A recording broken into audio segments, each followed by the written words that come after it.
The crew of the World Runner set out on a daring mission to map the world. They carried a relic of their homeland, a map blessed by St. Brendan, said to guide sailors through the darkest of seas. Rueben kept it close, its faded parchment a symbol of hope, but the journey was brutal. Sickness struck hard, the ocean roared, threatening to drag their fragile ship to the depths. Still they pushed on, each man, each woman, united in purpose. For Captain Rueben, this was the greatest adventure in history, a legacy, and he was proud, so very proud, of his crew's sacrifices.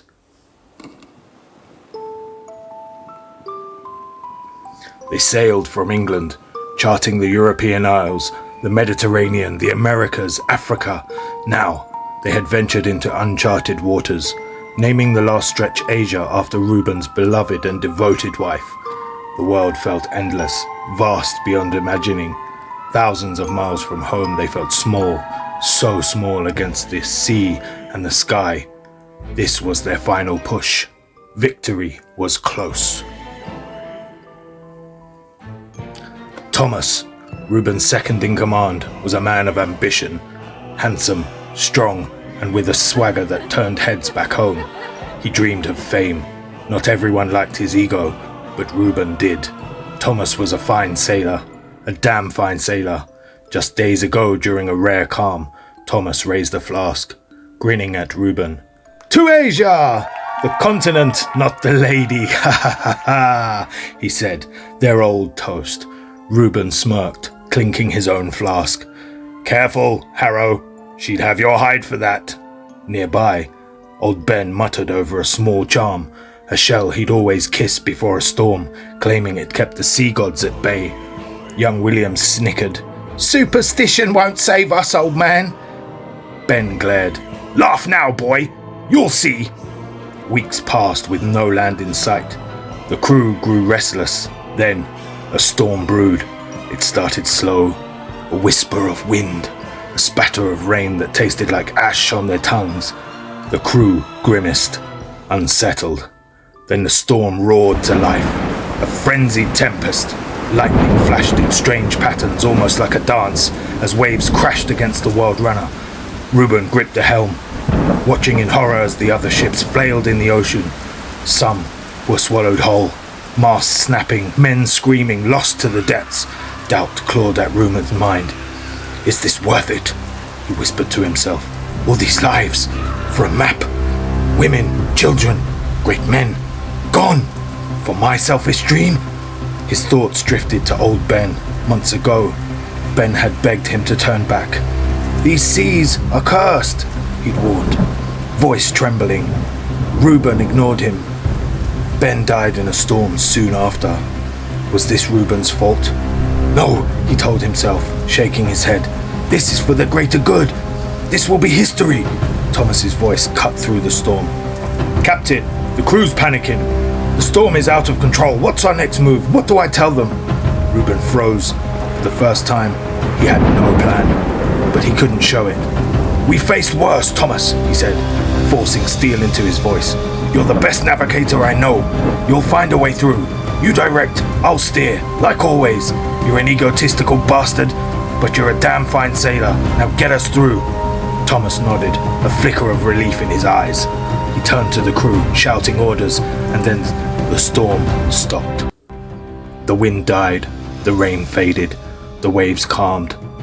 An eerie stillness settled over the sea. The crew laughed, nervous but relieved, their voices echoing across the deck. Rueben and Thomas shared a look, hope, for just a moment, until the sky above split open. A sound like tearing stone echoed through the air. The clouds parted, revealing a glowing canyon of light stretching miles into the heavens. The crew fell silent, staring in awe. Figures descended from the glow, tall, human-like but divine. Wings white as snow, robes shimmering in unearthly light. Their faces were serene, but their silence weighed heavy, pressing on Ruben's chest. He dropped to his knees, unable to look away. They were beautiful, terrifying, a paradox of grace and menace. The lead angel raised its staff, A voice like thunder rolled through the sky. For too long, humankind has scarred the earth, waged wars, defiled nature, sinned without remorse. Now, face the wrath of the divine. The words burned into Ruben's mind, but one thought gripped him tighter.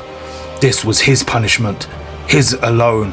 For his greed, his ambition, the angels moved as one, waving their staffs in a hypnotic dance, silent, ominous. Their glowing forms pulsed with a strange rhythm. The ship rocked violently, wind howled, rain fell in sheets, lightning flashed, thunder roared and waves rose, towering over the World Runner, threatening to swallow it all. Then the sea exploded. A slick, black tentacle whipped out of the water, its suckers glistening, but there was more. The tentacle shimmered with the same unearthly light as the angels, as it forged from their divine wrath. The Kraken rose, its massive body a writhing mass of glowing tentacles, each as thick as a mast. Its eyes burned like cold moons, and from its gaping maw came a hiss. A whisper in an ancient tongue echoing the angel's judgment. Sinners, drown! The lead angel clasped its hands in prayer, glowing brighter, a brilliant white light pulsing from its core. The Kraken's attacks matched the rhythm of the angels' dance as if summoned by their divine power. Captain! Thomas shouted, pulling Rueben to his feet as a tentacle shattered the crow's nest. Splinters rained down. What is this? What devilry? Those aren't devils, Thomas, Rueben said, voice shaking. They're angels. They're here to destroy us, to punish me, for my greed, for my lust for more. Have I strayed so far? Captain! Thomas grabbed his shoulders. Snap out of it! We need a leader, now! Rueben nodded, shaking off the fear. You're right. Get everyone from below deck up here now. We need every hand. Go, I'll keep the ship afloat. Thomas ran, shouting orders. The crew poured onto the deck, their faces pale with terror. The Kraken hissed again. A tentacle snatched young William, pulling him into the depths as he screamed. The storm and the Kraken tore through the fleet, ships splintered, crews devoured. In minutes, every ship was gone. All but the World Runner. It was as if this punishment was for Rueben alone to watch, helpless as his world fell apart. A tentacle slammed down beside Rueben, splintering the deck. Thomas dove, pushing Rueben out of the way. But another tentacle struck. It coiled around Thomas, whipping him into the air. Captain! He screamed, and then he was gone. Dragged into the water, swallowed by the beast. Rueben staggered to his feet. The fiery horizon glowed ahead, a stark contrast to the chaos. The World Runner creaked, a gut-churning sound of doom. The storm faded. The Kraken sank back into the depths. The angels vanished into the light. Every ship, every soul, gone, except Rueben. He was alone, the only human left. A cruel twist of fate. This was his punishment. To live, to suffer, haunted by the faces of his crew. Thomas, William, Old Ben, all gone. The World Runner groaned its last breath. Ruben's hand brushed against something. The ship's figurehead, carved in Asia's likeness, her serene face untouched by the chaos. He clutched it tight, closing his eyes, picturing her gentle smile. But her memory couldn't erase his guilt. He should have died with them. Yet there he was. The fiery horizon glowed brighter. A spark of defiance flickered in Ruben's chest. If this was his burden, he would carry it. Maybe, one day, he'd atone for the sins of the sea, with Asia's memory to guide him.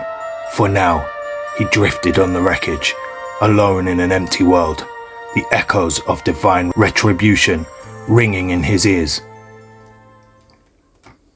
And so, Captain Rueben drifts alone, haunted by the sins of the sea. What did you think of his fate? Let me know in the comments below. If you enjoyed this story, hit that like button and subscribe for more tales of terror and adventure. Until next time, beware the wrath of the divine.